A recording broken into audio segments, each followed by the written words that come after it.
హరే కృష్ణ. మీకోసం ఒక ముఖ్యమైన విషయం చెప్పాలి. నేను ఇప్పుడే భగవద్గీతలోని 108 ఇంపార్టెంట్ శ్లోకాల సిరీస్ని మొదలుపెట్టాను. ఈ రోజులో మనకు భగవద్గీత చదవడానికి టైం ఉండదు, పైగా అది కొంచెం కష్టంగా కూడా అనిపిస్తుంది కదా. అందుకే మీకు ఈజీగా అర్థమయ్యేలా మన నిత్య జీవితానికి సంబంధించిన సింపుల్ ఉదాహరణతో ఈ శ్లోకాలను చెప్పాను. ఈ సిరీస్ పిల్లల నుండి పెద్దల వరకు ఈ జనరేషన్ అందరికీ చాలా ఉపయోగపడుతుంది. మీకు తప్పకుండా నచ్చుతుందని అనుకుంటున్నాను. ప్లేలిస్ట్ లింక్ కింద డిస్క్రిప్షన్లో ఉంది, దయచేసి ఒకసారి మొత్తం చూడండి. Thank you. హాయ్ ఫ్రెండ్స్, ఎలా ఉన్నారు? ఈ ప్రపంచంలో అత్యంత కష్టమైన సత్యం ఏంటో తెలుసా? ప్రతిదీ మారుతుంది, ప్రతిదీ పోతుంది. మనం చిన్నప్పుడు కొన్న బొమ్మ, మన స్నేహం, మన యవ్వనం, చివరికి మనం ప్రేమించే మనుషులు అన్నీ ఒకరోజు మనల్ని వదిలిపోతాయి. ఈ మార్పు, ఈ కోల్పోవడం మనల్ని భయపెడుతుంది. ఈ మార్పు నుంచి మనం తప్పించుకోగలమా? మనం ఎప్పుడు భయపడే ఈ మార్పును, మరణాన్ని గురించి శ్రీకృష్ణుడు అద్భుతంగా వివరించారు. దీనికి సమాధానం 5000 సంవత్సరాల క్రితం యుద్ధభూమిలో చెప్పబడిన భగవద్గీత అధ్యాయం 2 శ్లోకం 27లో ఉంది.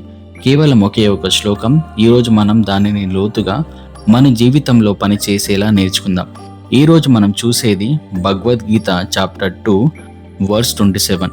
ఈ శ్లోకం ఏం చెప్తుందంటే, పుట్టిన వారికి మరణం తప్పదు, అలాగే చనిపోయిన వారికి మరల పుట్టుక తప్పదు. ఈ మాటను మనం ఎలా అర్థం చేసుకోవాలో, ఎలా అంగీకరించాలో చూద్దాం.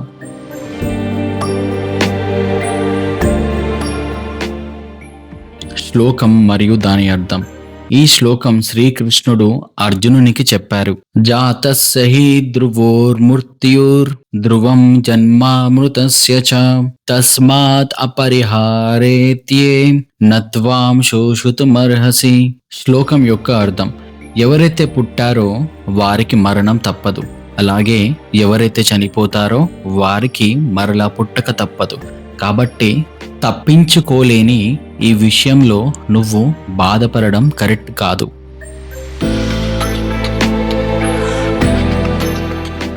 ఈ శ్లోకం మనకు 3 ముఖ్యమైన పాఠాలు నేర్పుతుంది. మొదటిది, పుట్టుక వస్తే మరణం తప్పదు. ఈ ప్రకృతిలో ఉన్న ప్రధాన నియమం, ఒక రూల్ ఆఫ్ నేచర్.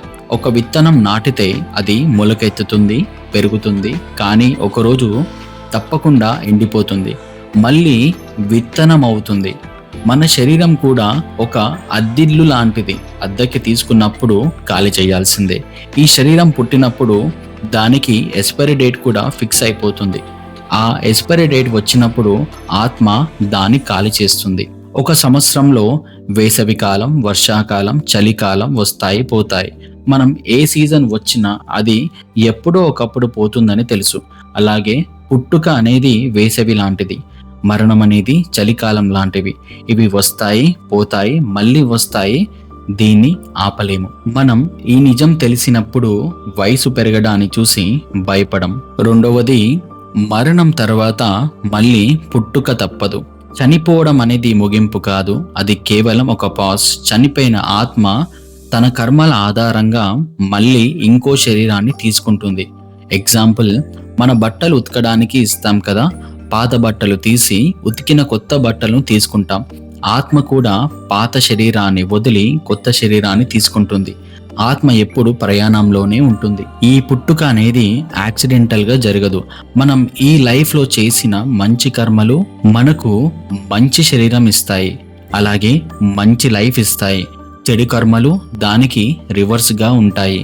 మూడవది, బాధపడడం టైం వేస్ట్. సూర్యుడు ప్రతిరోజు ఉదయం ఉదయించి సాయంత్రం అస్తమిస్తాడు. ఇది మనకు తెలుసు. సూర్యుడు అస్తమిస్తున్నందుకు మనం ఏమైనా బాధపడతామా? లేదు కదా, ఎందుకంటే అది తప్పదు. మనం దేనికి బాధపడతామంటే ఆత్మకు కాదు, శరీరానికి మరియు ఆ శరీరంతో ఉన్న బంధాలకు మాత్రమే. శ్రీకృష్ణుడు ఇక్కడ ఏం చెప్తున్నారంటే, నువ్వు టెంపరరీ అయిన వాటికి పర్మనెంట్గా బాధపడొద్దు. మనం బాధపడడం వల్ల చనిపోయిన వాళ్ళు తిరిగి రారు. మనం కేవలం మన టైం మరియు శక్తిని వేస్ట్ చేసుకుంటున్నాం. ఈ జ్ఞానం మనకు ఏం చెప్తుందంటే, బాధపడడం ఆపి వర్తమానంలో జీవించడం నేర్చుకోవాలి.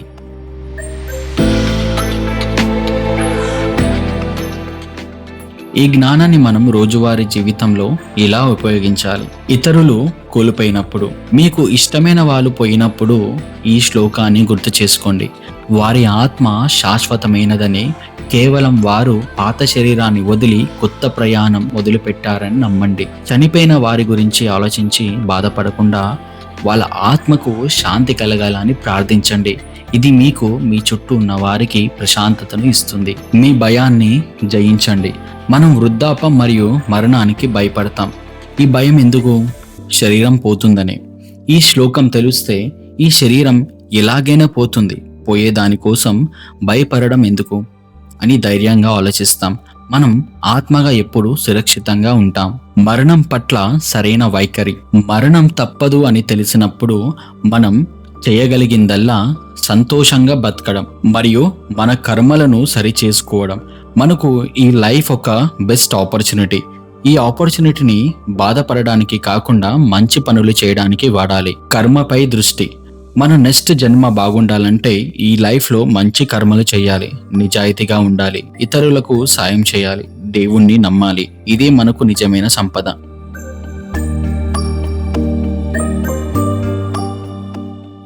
భగవద్గీత చాప్టర్ 2 వర్స్ 27 మనకు ఇచ్చే ఫైనల్ మెసేజ్ ఇదే. పుట్టుక మరణం అనేది ప్రకృతి చక్రం.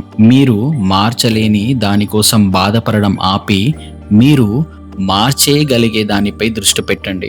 అదే మీ కర్మ. మరణం ఒక గ్యారంటీ, మళ్ళీ పుట్టడం కూడా ఒక గ్యారంటీ. మార్పును స్వీకరించండి, బాధను వదిలేయండి మరియు ధైర్యంగా జీవించండి.